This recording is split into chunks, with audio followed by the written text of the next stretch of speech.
اب آپ زندگی کا 2 منٹ خرچ کیجئے اور سوچئے کہ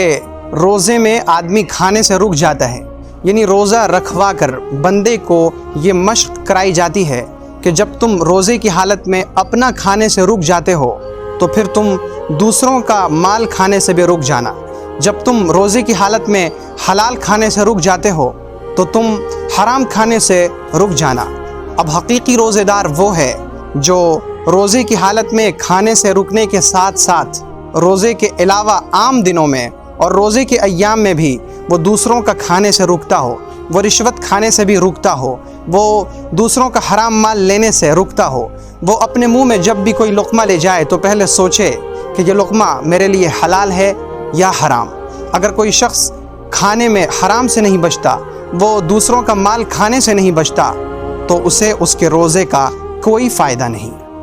اسی طرح روزے میں پینے سے روکا جاتا ہے۔ دراصل بندوں کو یہ مشق کرائی جاتی ہے کہ جب تم روزے کی حالت میں حلال پانی پینے سے رک جاتے ہو تو اب تم حرام چیزوں کے پینے سے رک جانا، روزے کی حالت میں بھی اور روزے کے علاوہ عام دنوں میں بھی۔ جب تم روزے کی حالت میں حلال پانی نہیں پیتے تو تم عام دنوں میں کوئی بھی حرام چیز مت پینا، شراب کے قریب مت جانا، کوئی بھی پینے کی چیز جو اللہ نے حرام کی ہوئی ہے تم اس کے قریب بھی مت پھٹکنا۔ اب اگر کوئی شخص روزے کی حالت میں حلال پانی پینے سے رکتا ہے لیکن پھر جیسے ہی اس کا روزہ ختم ہوا وہ حرام چیزیں جا کر پیتا ہے، وہ حرام مشروبات کو استعمال میں لاتا ہے، تو اسے اس کے روزے کا کوئی فائدہ نہیں۔ اور تیسری چیز جس سے روزے میں رکا جاتا ہے وہ ہے بیوی سے ملنے سے رکنا۔ اور یہ دراصل بندوں کو مشق کرائی جاتی ہے کہ جب تم روزے کی حالت میں اپنی حلال بیوی کے قریب نہیں جاتے تو روزے کے علاوہ عام دنوں میں تم دوسری عورتوں کے قریب مت جانا، تم دوسری عورتوں پر غلط نگاہ مت ڈالنا، تم غیر محرم عورتوں کو دلچسپی کی نظر سے مت دیکھنا۔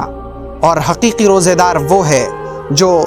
روزے کی حالت میں اپنی بیوی کے پاس جانے سے جس طرح رکے اسی طرح وہ عام حالات میں دوسری عورتوں کے قریب جانے سے بھی رک جائے، وہ دوسری عورتوں پر نظر ڈالنے سے بھی رک جائے۔ اب اگر کوئی شخص روزے کی حالت میں اپنی بیوی سے رکتا تو ہے